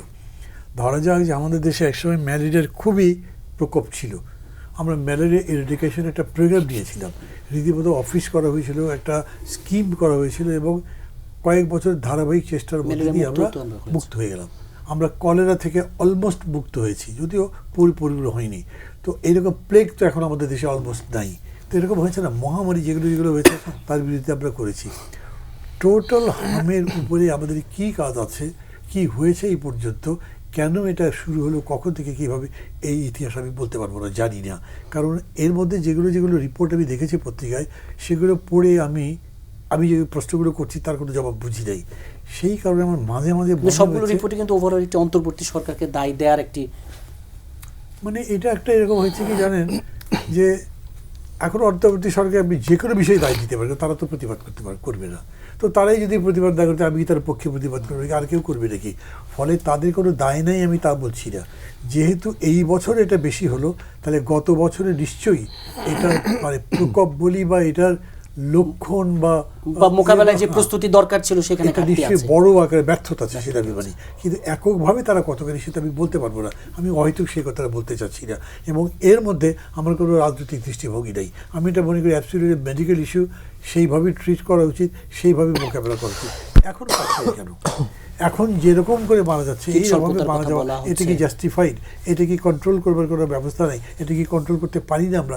এটাও আমি ভালো করে জানি, কারণ হামের উপরে আমার কোনো বিশেষজ্ঞতা নেই। আমি দু একজন এক্সপার্টকে এর মধ্যে টিভিতে এসে কথা বলতে দেখেছি, কিন্তু তারাও এর উপরে খুব ভালো জানেন যে সেরকম না। আমাদের দেশে তো এরকমই হয়। যখন ধরেন যে করোনা হলো, আমাদের কারো অভিজ্ঞতা ছিল। এখন তো বহু জায়গাতে এরকম বলা যাচ্ছে যে এই যে টিকা বা ভ্যাকসিন বেরোবার কথাবার্তা বলে যে কাজ আমেরিকানরা বা ইউরোপিয়ানরা করেছে, এটা ওষুধ বিক্রি করে একটা ব্যবসা হয়েছে, কারণ এতে কোনো কাজ হয় নাই। এইখানেও হামের তো টিকাই হয়, জানি না টিকা কি দেওয়া হয়নি, এখন বলা হচ্ছে যে আমরা তাড়াতাড়ি দেবো। তাহলে বলতে হবে অন্তর্বর্তী সরকার আমলে এতগুলো শিশু আক্রান্ত হওয়ার সম্ভাবনা ছিল, এতগুলো টিকা দেওয়ার কথা ছিল, সেই বছর কোনো টিকা দেওয়া হয়নি। যেটা বলা হয় যে এটা কোনো টিকা দেওয়া হয় নাই, দেন ইট ইজ রাইট। আমি এটা জানি না, আমি এটা যা দেখেছি, আমি এরকম করে শুধু দেখেছি যে বক্তৃতার মতো করে নেতারা বলেছেন, সেটার উপরেই সব চর্চাগুলো চলছে। জি, ব্যারিস্টার শামীম হায়দার পটোয়ারি, যে হামে মৃত্যু জি, ওটা মেইন প্রবলেম যেটা হয়েছে, কোভিডের সময় প্রবলেম হয়েছিল। কোভিডে যিনি প্রথম স্বাস্থ্য সচিব ছিলেন, উনি খুবই ভালো মানুষ, আমি ওনাকে চিনতাম। উনি N95 মার্কস আর 95 মার্কসের পার্থক্য বোঝেননি। উনি বলছেন এটা কম দামে পাচ্ছে, এটা নাও। ওটা নেওয়ার কারণে ডাক্তাররা রিফিউজ করলো, কারণ ওটা কোভিডকে প্রিভেন্ট করতে পারতো না। এটা কিন্তু কোনো অসততা না, কিন্তু ওই যে উনি ডাক্তার না, মেডিকেল পার্সোনাল না, উনি হেলথ পার্সোনাল না, এপিডেমিওলজিস্ট না, এখানেই প্রবলেমটা হয়ে গেছে। এখন বিগত সরকারে যিনি ছিলেন, তিনি তো ডাক্তার না, হেলথ পার্সোনাল না, উনি হয়তো গ্রামীণের হেলথে কাজ করছে। আমি জানি উনি অনেক সৎ মানুষ, ওনার অনেক রিসোর্স আছে, অনেক কন্ট্রিবিউশন আছে। কিন্তু একটা এপিডেমিক কিভাবে হয়, একটা সাকসেস ভ্যাকসিনেশনে আমাদের প্রেভেলেন্সটা কখন কমে যায়, একটা সার্টেন পিরিয়ডে সার্টেন ক্লাসকে উনি ভ্যাকসিন আনেননি, দেননি, ওই সার্টেন ক্লাসটা এখন হামে এফেক্ট হচ্ছে। প্রবলেম কি হচ্ছে, এটা বাংলাদেশ থেকে নির্মূল হয়ে গিয়েছিল। ট্রিটমেন্ট দেওয়ার জন্য ডাক্তারদের হাতে কলমে কোনো প্রশিক্ষণ হয়তো বা নাই, কারণ তারা তো এই হামের রুগীর, এই সিভিয়ার হাম রুগী গত 20-30 বছরে করেনি। দেন আসেন বর্তমান গভর্নমেন্ট, অক্সিজেনের অভাবে রুগী মারা গেছে, হামের শিশু, আমরা পত্রিকায় দেখেছি। কেন ইমিডিয়েটলি একটা টাস্ক ফোর্স করা হয়েছে, কেন তারা এই জিনিসগুলো দিতে পারছে না প্রায়োরিটি বেসিসে? এটা তো বাংলাদেশের মধ্যে 1 নম্বর হওয়া উচিত। 300 শিশু মারা গেছে, এবং এটার জন্য কিন্তু ইন্টারিম গভর্নমেন্টকে হিউজ দায় নিতে হবে, কারণ তারাও একটা পলিটিক্যাল অবস্থানে চলে গেছে। তাদের কোনো মিস্টেক কিন্তু পলিটিক্যালি আর কেউ মাফ করবে না। এবং এটা আমি মনে করি বর্তমান সরকারের প্রায়োরিটি হওয়া উচিত এই চিকিৎসা দেয়া। ব্যারিস্টার আসাদুজ্জামান ফুয়াদ, এই যে হামে মৃত্যু দায় কার? এখনও তো পার্লামেন্টে আসলে স্ট্যান্ডিং কমিটিগুলো হয় নাই, আমার মনে হয় যে অবিলম্বে তারা করবেন। স্ট্যান্ডিং কমিটি করতে পারলে আসলে এগুলো হচ্ছে পার্লামেন্টের স্ট্যান্ডিং কমিটিগুলোর কাজ। যে পার্লামেন্টে তো আপনি নোটিশ দিয়ে সব আলোচনা ওয়ার্কিং আওয়ারের ভিতরে আপনি রিজলভ করতে পারবেন না। এখানে শামীম ভাই পার্লামেন্টে ছিলেন, উনি সংশোধন করতে পারবেন। অনেকগুলো কাজ আসলে স্ট্যান্ডিং কমিটি করতে পারে জাতির পক্ষ থেকে আর কি। এবং গুরুত্বপূর্ণ মন্ত্রণালয়গুলো সাধারণত ডেভেলপ কান্ট্রিগুলোতে অপোজিশনকে দেওয়া হয় জবাবদিহিতার জন্য। ঐকমত্য কমিশনে মান্না ভাই ছিলেন, আমরা সম্ভবত 4টা কমিটির ব্যাপারে একমত হয়েছে, তাই না মান্না ভাই? যে ফাইন্যান্স কমিটি, প্রকিউরমেন্ট, জবাবদিহিতা, অডিট টডিট, এসব ব্যাপারে যে অপোজিশনকে দেওয়া হবে জবাবদিহিতার স্বার্থে আর কি। তা আমার মনে হয় যে এইটা একটা টেকনিক্যাল জায়গা, এবং এটা কিন্তু বাংলাদেশের স্পেসিফিক ক্রাইসিস না। WHO যে রিপোর্ট পড়ে, এটা কিন্তু একটা গ্লোবাল ক্রাইসিস, সারা দুনিয়াতেই আছে, এবং টপ 10 এফেক্টেড দেশের ভিতরে কিন্তু বাংলাদেশ নাই। অতএব শুধুমাত্র ওই টিকা কেনা হয় না, ইউনিসেফ প্রকিউরমেন্ট না, টিকা ছিল, সিরিঞ্জ ছিল না, এরকম কথাবার্তা আসছে। আমার মনে হয় যেটা খুব টেকনিক্যাল ব্যাপার। ইউনিসেফকে সাফিসিয়েন্ট টাকা, ফান্ডিং সবই দেওয়া হয়েছে। প্রকিউরমেন্টকে আরো স্বচ্ছ করবার চেষ্টা করেছে গত সরকার, যেটা দেখলাম। ওটার কারণে কেনাকাটাতে একটু ডিলে হয়ে থাকতে পারে, কিন্তু আপনার এই অক্টোবর নভেম্বরে একটা প্রকিউরমেন্টে ডিলে হয়েছে, এ কারণে এরকম একটা টিকা প্রসেস হয়েছে। এটা আমি মনে করি না, এটার একটা ধারাবাহিক সমস্যা আছে, এবং সেটা আওয়ামী আমল থেকেই চলমান আছে। এবং দু একজন এটাও বলেছেন যে এখানে প্রকিউরমেন্ট টেন্ডার আওয়ামী লীগের আমল থেকেই দুর্নীতি কাকে দেবে না দেবে দিয়ে ক্যান্সেল করা, এরকম অনেকগুলো বিষয় এখানে ঘটে থাকতে পারে আর কি। তো আমার মনে হয় যে একটা ক্রস পার্টি কমিটি করে দেওয়া দরকার, আনটিল স্ট্যান্ডিং কমিটি হয় এখনই করে দিতে পারে পার্লামেন্টে। চিফ হুইপ অপোজিশনের সাথে কথা বলে প্রাইম মিনিস্টারকে ইনভলভ করে যদি এটা করে ফেলে, তারা এটা মানে যারা এক্সপার্ট আছেন, ফিল্ড এক্সপার্ট আছে, তাদের সবাইকে ডাকুক, কথা প্রতিদিন বলুক। যে শিশু মারা যাচ্ছে সেটা মানে ইমিডিয়েটলি কোনো সমাধান নাই, মানে প্রত্যেকটা মৃত্যু এখন আমাদের জন্য খুবই কষ্টের, কিন্তু মানে এটা তো মানে আপনার ইমিউনিটিটা তো আরো 6-8 মাস 9 মাস আগের একটা ব্যাপার। মানে এটা এখন আজকে ইনজেকশন দিলে আপনি কালকে শিশুর মৃত্যু ঠেকাইতে পারবেন না। এটা তো একটা 2 মাস সমত, 9 মাস আর 15 মাস এরকম সমত একটা মেজারমেন্ট আছে। তো সেই জায়গাতে প্রত্যেকটা মৃত্যু আমাদের জন্য অত্যন্ত দুঃখজনক, অত্যন্ত কষ্টের। ব্লেম গেমে না গিয়ে এক্সপ্লোর করবার অপশনে যাওয়া দরকার রাষ্ট্রের, যে কি হয়েছে এরপরে যেন এটা কোনোদিন না হয়, এরকম একটা course of action, guideline, protocol যেন আমরা তৈরি করতে পারি। জি, শামসুজ্জামান দুদু, যে হাম সংকটের জন্য সরকার নিজেদের দায় এড়াতে পারে না, দায় জাতিগতভাবে কেউই এড়াতে পারে না। এই সরকার বলে আমি বলছি না, বা আমি বিএনপি বলে বলছি না, এটা লজ্জার জাতিগতভাবে। এটা ওই উত্তরাধিকার সূত্রে সরকারের উপর বসে, আবার যেহেতু সরকার, সেও মানে তড়িৎ কিছু ব্যাপার থাকে যে একেবারেই সব কিছু মানে মৃত্যু ঠেকাই ফেলছে না, তুলনামূলকভাবে একটা পজিটিভ সিদ্ধান্ত নিয়ে এটা কমিয়ে ফেলছে। ব্যাপারটা এরকম। এখন যদি কেউ বলে এটা আওয়ামী লীগ বা সরকার, হ্যাঁ, আমরা কেউই বাদ যায় না। এটা শিশু, মানে 7 দিন, 1 দিন, 2 মাস, মানে আমরা তাকে রক্ষা করতে পারছি না। এর থেকে লজ্জার ঘটনা কি আছে নাকি? সে সরকারে থাক আর সরকারের বাইরে থাক। এখানে যেমন ডাক্তাররা বিশেষজ্ঞ পর্যায়ের একটা কিছু মানুষ আছে, তো তাদের তো এটা নৌকাদর্পণে। আমরা যেমন রাজনীতি করি, তো আমাদের ভিতরেও কিছু মানুষ তো টেকনিক্যালি ডাক্তার টাকা বিভিন্ন আছে। হ্যাঁ, ও গত সরকার পারে না, তার আগে সরকার পারে, সব জায়গায় তো লোক ছিল। মানে আমার কাছে যেটা মনে হয়েছে যে আমরা সব কিছু একটু অবহেলা দৃষ্টিতে দেখেছি। এখনও একটা এমার্জেন্সি দৃষ্টিভঙ্গি নিয়ে, মানে তড়িৎভাবে কি করা যায়, যদি আমরা মনে করি যে এই জিনিসগুলো করলে মৃত্যুহার কমবে, আমরা এর থেকে বাঁচানো যাবে, রেহাই পাবো, সেই দিকে যাওয়া উচিত। আপনাদের 4 জনকে আজকে স্টুডিওতে সময় দেওয়ার জন্য ধন্যবাদ। দর্শক, বিএসআরএম গণতন্ত্র এখন আজ এ পর্যন্ত, আগামী সপ্তাহে আবারও দেখা হবে। সে পর্যন্ত ভালো থাকুন, সুস্থ থাকুন।